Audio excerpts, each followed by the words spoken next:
Sí. Bueno, práctico 3. Nosotros habíamos visto en el práctico 1 que eran las funciones en general.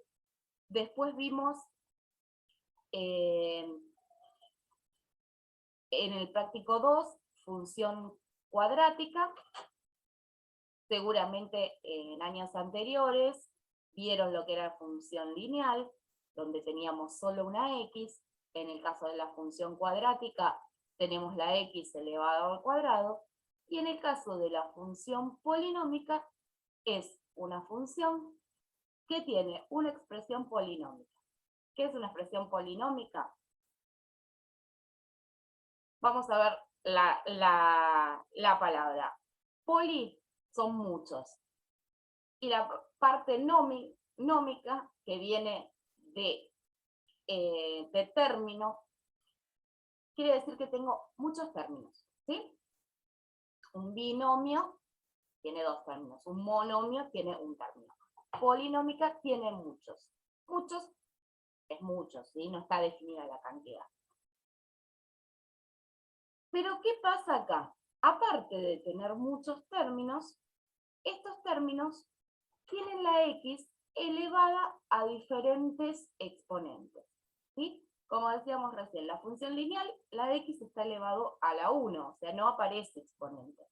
En la función cuadrática, nosotros podemos tener hasta 3 términos, donde el término de mayor exponente es el de la x al cuadrado. Podemos tener un término que es x a la 1 o no tenerlo, y el término independiente, donde no tiene x, que también puede estar o no estar. El que tiene que aparecer sí o sí es el del x al cuadrado. En el caso de la función polinómica, nosotros tenemos varios términos y tenemos que tener la x elevada a una potencia que tiene que ser un número natural. ¿Bien? ¿Por qué un número natural? Porque si nosotros tuviésemos un x elevado a la menos 2, por ejemplo, acá nos aparece una situación que es que nos cambia la, ¿cómo se dice? No, nos cambia el sentido de la base, ¿sí? Recordemos que cuando nosotros tenemos una potencia impar, lo que pasa es, perdón, una potencia negativa, lo que pasa es que invierte numerador con denominador. Y si tenemos un número entero, nos queda el inverso de ese número entero, que sería 1 sobre ese número. ¿Bien?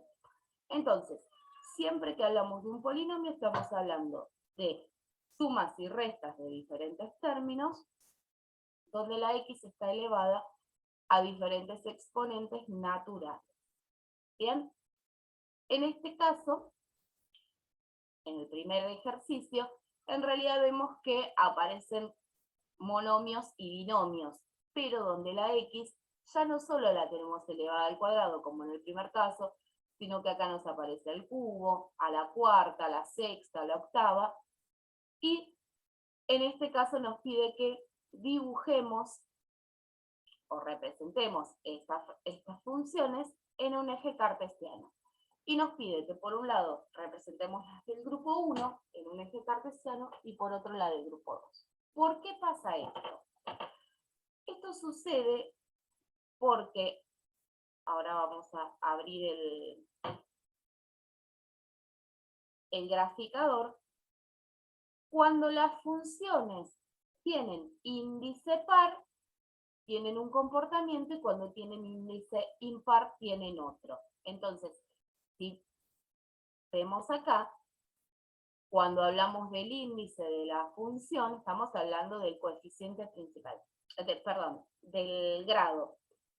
¿Qué quiere decir? Bueno, el exponente más grande, ¿sí? Puede tener otros exponentes, pero yo me voy a fijar en el más grande. Entonces, si nos fijamos en el grupo 1, son todos índices pares. Si nos fijamos en el grupo 2, son todos índices impares. Entonces, ahora vamos al graficador.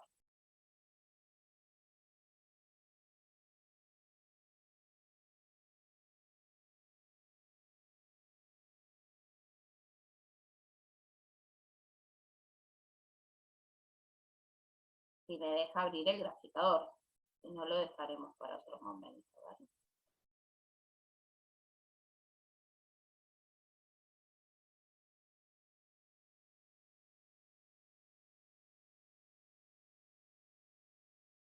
Bien, no me deja abrir el graficador, así que lo vamos a ver después en clase qué sucede con las,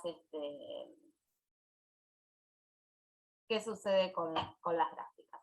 Básicamente, si nosotros vamos a las que conocemos, una función lineal es siempre así, o es siempre creciente o es siempre decreciente. En una función cuadrática sabemos que tiene una parte decreciente y una parte creciente, o viceversa. Bien, tiene dos comportamientos la función. ¿Qué va a pasar en una función cúbica, es decir, con exponente 3? Va a tener tres comportamientos esa función. Va a ir hacia arriba, va a ir hacia abajo y va a volver a ir hacia arriba, o viceversa. Bien. Puede ser que si tenemos solamente x al cubo, va a tener un comportamiento así. Básicamente lo que van a poder observar en una función de índice par es que la función o va a subir y pese a que tenga altibajos, luego va a bajar, o al revés, va a bajar, va a tener algún movimiento y va a volver a subir. En cambio, por lo tanto, la imagen siempre va a estar restringida en una función de índice par, o va a tener un mínimo o va a tener un máximo. En cambio, las funciones de índice impar siempre, si están creciendo, pueden tener altibajos y va a seguir subiendo, y si está decreciendo pasa lo mismo, termina decreciendo. Después vamos a ver gráficos, que de hecho vimos gráficos de funciones polinómicas en el práctico 1, lo que pasa es que no sabíamos qué era una función polinómica. Bien, por ejemplo, acá tenemos 4 gráficos de una función polinómica de lo que les decía recién. Esta función crece, decrece y vuelve a crecer. En este caso, decrece, crece y vuelve a decrecer.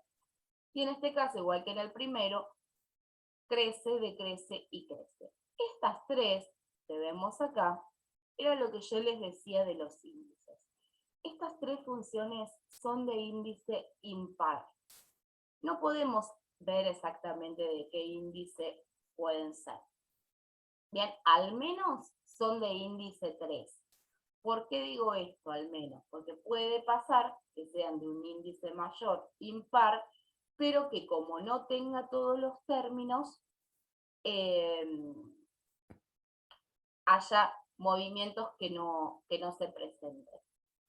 En este caso, donde la función tiene las dos ramas hacia arriba, o sea, va hacia arriba, hacia el infinito por acá y hacia el infinito por allá, teniendo sus movimientos acá abajo, esta función es de índice par. Mínimamente es de índice 4. ¿Por qué? Decrece, crece, decrece, crece. Tengo 4 movimientos. Bien. En este caso, vamos a tratar de ir resolviendo este problema. Dice, para hacer el gráfico de una función polinómica tengo que encontrar sus raíces reales. Por eso conviene que la fórmula esté factorizada. Bueno, vamos a volver acá a lo que vimos en función cuadrática.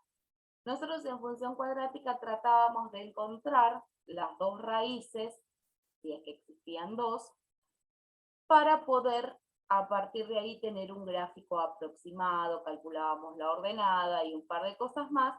Entonces, con todos esos elementos que nosotros tratábamos de hallar, podíamos tener un gráfico aproximado. En este caso tenemos el gráfico o los gráficos, y lo que tenemos que detectar es cuáles de estos gráficos o cuál de estos gráficos corresponden a la función. nos lo dan en forma factorizada. ¿Qué quiere decir? Que si yo tengo acá un producto de 3 factores, es decir, tengo 3 multiplicaciones, o 4 si quiero, porque tengo 0,2. Eso lo multiplico por x. Eso lo multiplico por x menos 2. Y eso lo multiplico por x menos 3. Si cualquiera de esos factores se convierte en 0, entonces ahí puedo hallar las raíces. ¿Por qué? Porque si cualquiera de estos factores se convierte en 0, toda la expresión me da 0. Y dijimos que las raíces era el valor de x cuando la función completa, o sea que me da el valor de y, me da 0. Entonces, 0,2 nunca va a ser 0. O sea, eso lo descarto. Si x fuese 0, toda esta expresión me daría 0. Entonces, una de las cosas que yo tendría que buscar es ver en qué gráfico la raíz es 0. Si nosotros nos fijamos, recordemos que el 0 es justo donde atraviesa el eje de y, en realidad en todas. O sea, con ese dato no puedo descartar ninguna. Si x menos 2 fuese 0, entonces x debería valer 2. Así 2 menos 2 me da 0. Bien, entonces tenemos que buscar en cuál x es igual a 2. Si nos fijamos, también no podemos descartar ninguna. Y en el último caso tenemos x más 3. Igualamos x más 3 a 0 y nos encontramos que x debería valer menos 3, para que menos 3 más 3 me dé 0 y todo esto me dé 0. Entonces, si buscamos, otra vez nos encontramos con que también tenemos menos 3. Por lo tanto, a través de las raíces no podemos hallar cuál es la función que la función representada que corresponde a esta función que está acá. ¿Bien? Entonces, ¿qué vamos a empezar a hacer? Y vamos a buscar otro valor que no sea la raíz y ver dónde está. ¿Cómo lo hago? Con una tabla de valores, ¿sí? Si nos fijamos en lo que habíamos visto recién, esta función tiene 3x. Cuando nosotros realicemos la multiplicación a través de la distributiva, no sé si recuerdan cómo se hacía, que multiplicábamos esto por cada uno de los términos que teníamos acá.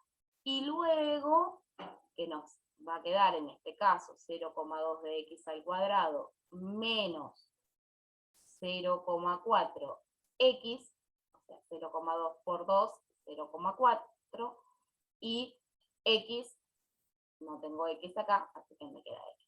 Bien, y después vuelvo a hacer la distributiva con esto. Por lo tanto, si yo tengo 3x, el índice mayor que me va a quedar va a ser x al cubo. Si es x al cubo el índice mayor, entonces las funciones podrán ser esta, esta o esta, pero no esta, porque esta tiene índice par. ¿Bien? Bueno, ahora, ya habiendo descartado la 4, porque no, no corresponde el índice con la función. Tenemos que ver acá. Entonces vamos a buscar algún punto, cualquiera, que no haya sido una raíz. Podemos tomar el 1, podemos tomar el menos 2 y ver qué sucede. ¿Sí? Si nosotros tomamos el 1, vamos a hacerlo acá abajo.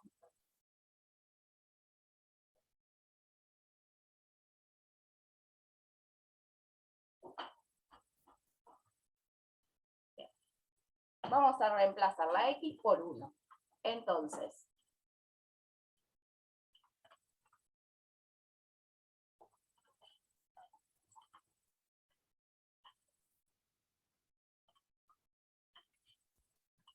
esto nos va a dar igual. 0,2 por 1, 0,2. 1 menos 2 nos da menos 1. Y 1 más 3 nos da 4. Ahora, vamos a ver acá. Primero que nada, tengo 3 factores, de los cuales uno solo es negativo, por lo tanto el signo va a ser negativo. Y 0,2 por 1 es 0,2 y por 4 me da 0,8. ¿Bien? De la misma forma que hacemos la tabla de valores, solamente que lo vamos a utilizar solamente con 1.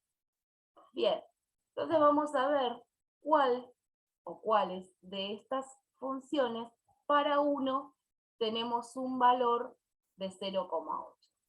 Si nosotros nos fijamos en la primera de las funciones, si bien el valor que le corresponde a 1 es negativo, pero está por debajo del menos 1. Así que esta no va a ser. Si nos fijamos acá, el valor es positivo para menos 1. Así que está seguro que no va a ser.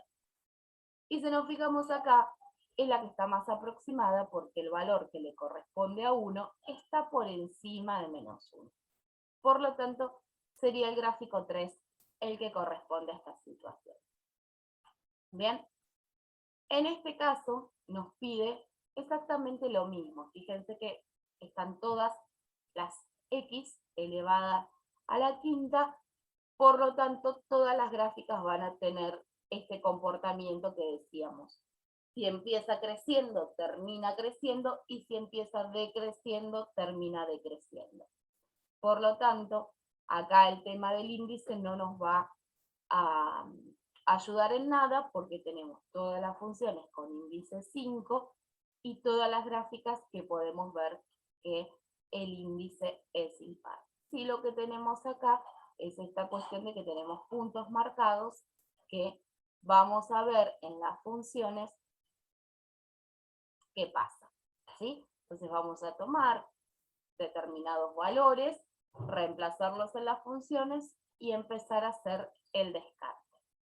Bien, volviendo a lo que es el análisis completo de la función, nosotros vamos a analizar siempre dominio, imagen, raíces y ordenada, intervalos de positividad y de negatividad. En el caso de crecimiento y decrecimiento no lo vamos a analizar en una función polinómica porque a veces determinar los máximos o los mínimos es bastante complejo, ¿sí? Eso se determina con otras herramientas que vamos a ver el año que viene. Bien, vamos a ver primero lo que es dominio y vamos a la gráfica. El dominio en una función polinómica, al igual que en una función cuadrática, son todos los reales. No importa que la función suba, baje o sube, o tenga un montón de altibajos. Siempre el dominio va a abarcar todos los valores de X. No pasa lo mismo con la imagen, ¿sí? Con la imagen, como por ejemplo en este caso, vamos a ver que la imagen está restringida. Si nos fijamos acá, aproximadamente el punto mínimo va a estar en menos 3 de y. Entonces, la imagen de esta función sería desde menos 3 a infinito. Por lo tanto, cuando yo voy a fijarme, si me tengo que fijar la imagen de una función, lo primero que voy a hacer es fijarme el índice. Si el índice es impar, directamente ponemos que son todos los reales. Si el índice es par, bueno, ahí ya voy a tener que ver qué sucede. ¿Bien? Acá tenemos raíces. Para calcular de estas funciones que las tenemos expresadas, como vimos recién, en forma factorizada, que es la forma más fácil. ¿Qué es lo que vamos a poner? Vamos a poner los valores que hacen que cada una de estas expresiones que están dentro de los paréntesis se hace 0. ¿Bien? Entonces, una de estas raíces sería menos 1. Siempre es el mismo número que aparece, pero con el signo contrario. ¿Por qué? Porque hace que eso se haga 0. ¿Bien? Para calcular la ordenada al origen, cuando tenemos la forma esta factorizada, lo que tenemos que hacer es multiplicar solo los números. ¿Bien? En este caso sería 1 por menos 3 me da menos 3, por menos 15 me da 15. Y teniendo, en este caso, las 3 raíces y la ordenada al origen, ya eso me permite hacer una gráfica, ¿sí? Como recién veíamos, no puedo abrir el graficador, por lo tanto no puedo hacer la gráfica. Pero si yo sé que tengo una raíz en menos 1, que tengo una raíz en 3 y una raíz en 5, y que la ordenada al origen me da 15, yo sé que de menos 1 me tengo que ir al valor 0,15. Bajo hasta la raíz 3, que va a atravesar, y después voy a tener la raíz 5. ¿Por qué digo esto? Porque esos valores que me permiten hacer una gráfica van a ser los que después me permitan identificar los intervalos de positividad y de negatividad, donde los límites de esos intervalos van a ser las raíces. Entonces, en este caso, por ejemplo, que nosotros tenemos raíz menos 1,